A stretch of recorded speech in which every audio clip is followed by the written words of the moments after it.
काही दिवसांपूर्वी शरद पवार आणि पंतप्रधान नरेंद्र मोदींमध्ये झालेल्या भेटीनंतर देशात एकच खळबळ उडाली होती।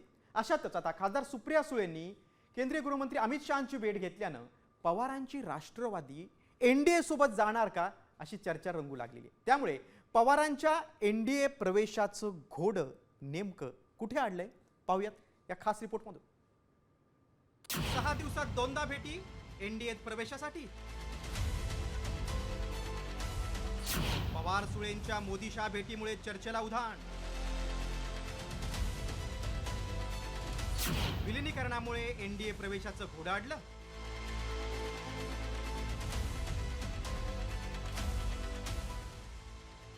गेल्या काही दिवसांपासून राज्यातील राजकीय समीकरणांमध्ये वेगानं बदल होतोय। अशातच शरद पवारांची राष्ट्रवादी एनडीए सोबत जाणार का अशा चर्चेला पुन्हा उधाण आलंय आणि त्याला कारण ठरलंय पवार आणि सुप्रिया सुळेंनी केवळ 6 दिवसात घेतलेली पंतप्रधान नरेंद्र मोदी आणि अमित शहांची 2 वेळा घेतलेली भेट। गेल्या काही दिवसात राज्यातील नेत्यांनी एनडीए प्रणित सरकारमधील प्रमुख नेत्यांच्या भेटीगाठी कशा घेतल्यात ते पाहूया। 7 जुलै 2026 पवारांच्या राष्ट्रवादीचे जयंत पाटील आणि भाजपचे खासदार विनोद तावडे यांच्यात एक गुप्त बैठक झाली। 22 जुलै जंतर मंतरवर आंदोलन सुरू असताना शरद पवार आणि सुप्रिया सुळेंनी संसदेत पंतप्रधान मोदींची भेट घेतली।